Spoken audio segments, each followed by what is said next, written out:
Dear students and viewers, Assalamu alaikum. I welcome you all in my YouTube channel. Today we are going to discuss about the next topic of chapter soil, and the topic is formation of soil. Soil is basically formed by a process that is called as weathering of rocks. तो weathering of rocks basically क्या है? Weathering means कि जो rocks है they are broken down by mechanical action, and this mechanical action can be due to temperature. अगर temperature जब भी किसी हिस्से में काफ़ी ज़्यादा होता है या ऐसा होता है due to shock, और that process is usually called as abrasion, जहाँ पर एक rock जो है वो दूसरे rock के साथ collide होती है. और there is another thing that is called as frost. Frost हम यूजुअली देखते हैं कि विंटर्स में क्या होता है, जो ओस होती है ये रॉक पे जमा होती है, और इन द नाइट क्या होता है कि काफी ज्यादा टेम्परेचर की वजह से क्या होता है कि ये जो ओस है it gets converted into frost, और इसी फ्रोस्ट के शॉक की वजह से, प्रेशर की वजह से या फोर्स की वजह से जो रॉक है इट गेट्स स्प्लिट अवे. इस वेदरिंग को हम यूजुअली फिजिकल वेदरिंग भी कहते हैं.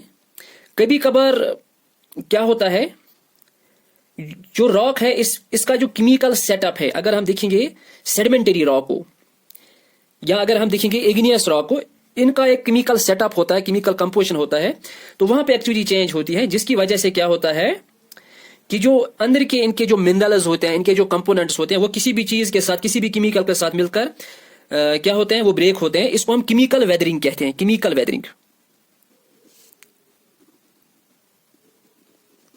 और यहाँ पे हम फिजिकल फैक्टर्स को देखें, उसको हम फिजिकल वेदरिंग कहते हैं.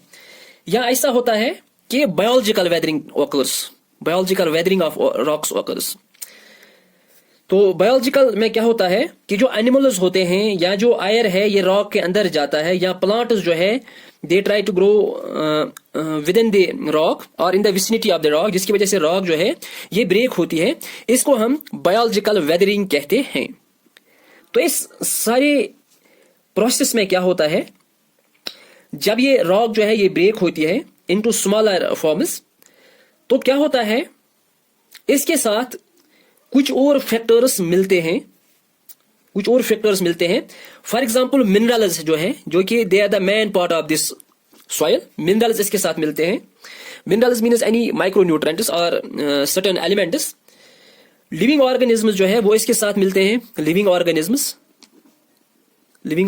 इसके साथ मिलते हैं.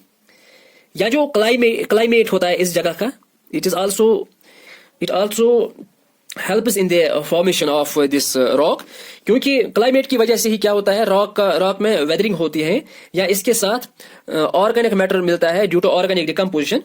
या टोपोग्राफी, इस जगह की जो टोपोग्राफी है, इस जगह का जो एनवायरमेंट है, यानी कि अगर स्लोप होगा किसी जगह, या ड्रेनेज होगा, या सॉइल इरोजन होगा, या डिपोजिशन होगी, कुछ और चीज इस पे पढ़ेंगे, जैसे कि सेडिमेंटरी रॉक्स बनते हैं. या टाइम जो है, time is also responsible for this. तो जो ये सारे जो ये फैक्टर्स है ये आपस में मिलके क्या बनाते हैं, ये सॉइल को बनाते हैं. Then the kind of soil, यानी कि किसी जगह पे कैसी सॉइल है. फॉर एग्जाम्पल अगर हम देखेंगे किसी जगह पे हम देखते हैं कि जो सॉइल है it is a loamy soil, या किसी जगह सैंडी सॉइल है, किसी जगह ब्लैक सॉइल है, किसी जगह रेड सॉइल है. It all depends upon all these factors. और इसी वजह से क्या होता है, हम कहते हैं कि फलानी जगह की जो जमीन है वो काफी जरखेज है. वहां पे उस जगह पे एक्चुअली जो मिनरल्स है, मिनरल्स काफी ज्यादा मिलते हैं किसके साथ, सॉइल के साथ.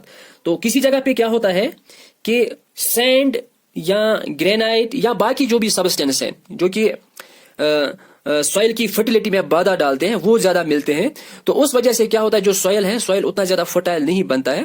तो हम ये कहते हैं कि जो सॉइल है it is not so much fertile. तो हम क्या करते हैं, हम वहां पे बाद में कुछ फर्टिलाइजर्स मिलाते हैं.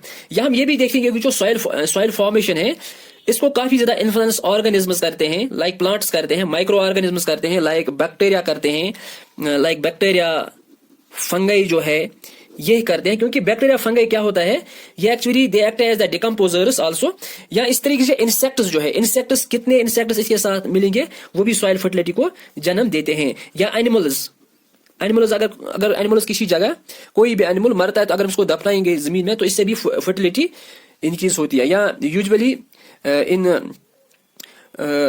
रिलीजन इस्लाम के मतलब जो भी इंसान मरता है उसको जमीन में दफनाया जाता है, that also increases the fertility of that particular soil. So that was all about today's topic. Have a nice day.